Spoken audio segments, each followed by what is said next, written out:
Forces of darkness, empower me! Take me back to my virtual reality! Hey, what's up you guys? This is Sentai22 here. How you guys all doing? Now this month has been full of surprises.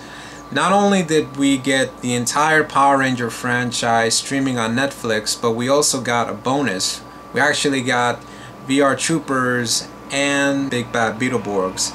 I don't know why Mask Rider wasn't included in the Netflix deal. I mean, if you look at the links of YouTube videos that were removed, it was removed by Sabran Brands. So let's just see, maybe in the near future. So anyway, about VR Troopers. Now it's been a while since I've seen the show. I was around 95 that I saw the show, the last time that I saw it.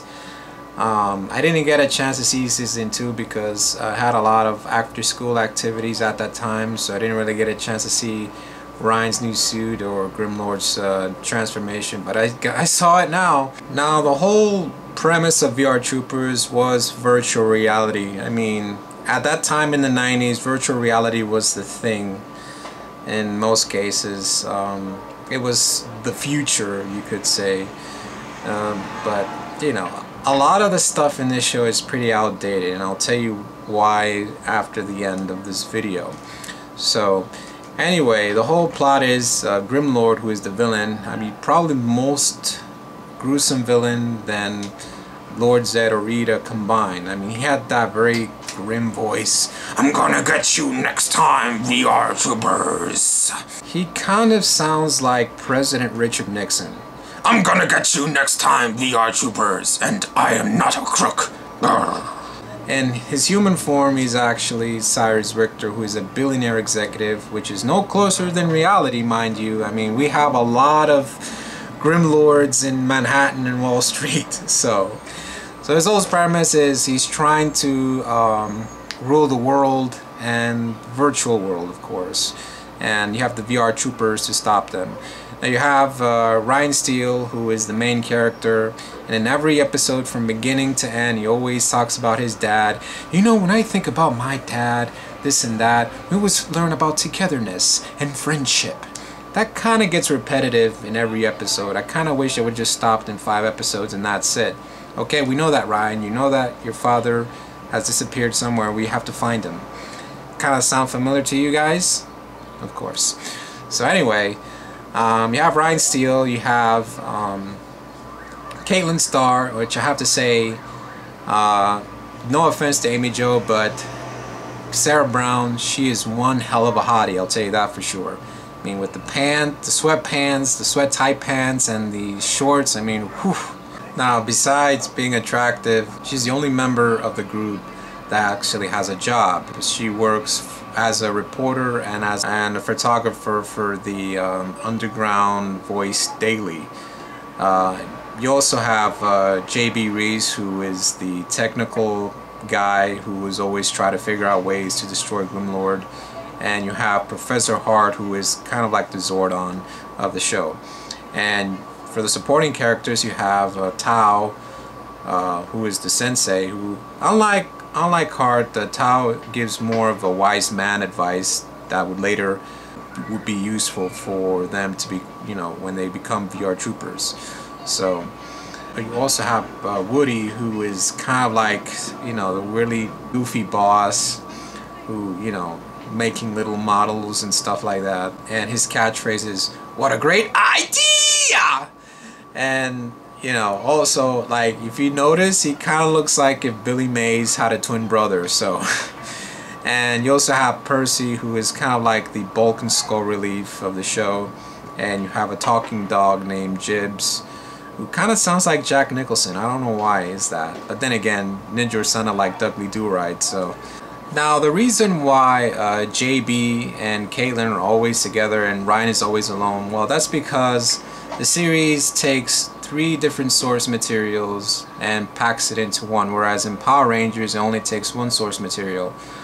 VR Troopers takes 3 different source materials from Metal Dur, Spielban, and Schreider of the Metal Heroes franchise. Now the problem here is that it is old source material. Keep in mind that this show was made in the 90s and they took source material from the 80s. it took a lot of it took a lot of contrasting, because some of the footage is very dark and very grimy, that they had to polish it just so it can match the footage to the American footage. Now keep in mind, they're always together in some scenes, particularly in the battle grid mode, which was essentially what they did was they used the mold helmets from Mighty Morphin and just mix a different hybrid design of the helmets, and they use spandex to do the fights, and keep in mind that they reuse that scene like I don't know how many times. Also, you have the footage. Sometimes they always recycle the footage a lot in the series. And also you have the you also have Grimlord's. It's the same footage of Grimlord, you know, pointing his fist at the end of the series. Is the same footage over and over and over until season 2.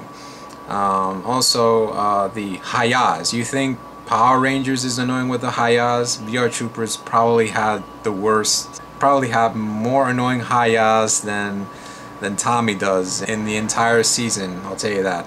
Aya! Easy! And Ryan's my favorite one, because he always says and that totally progressed through Power Rangers ear when he voiced the Gold Ranger. So Laserland's command now.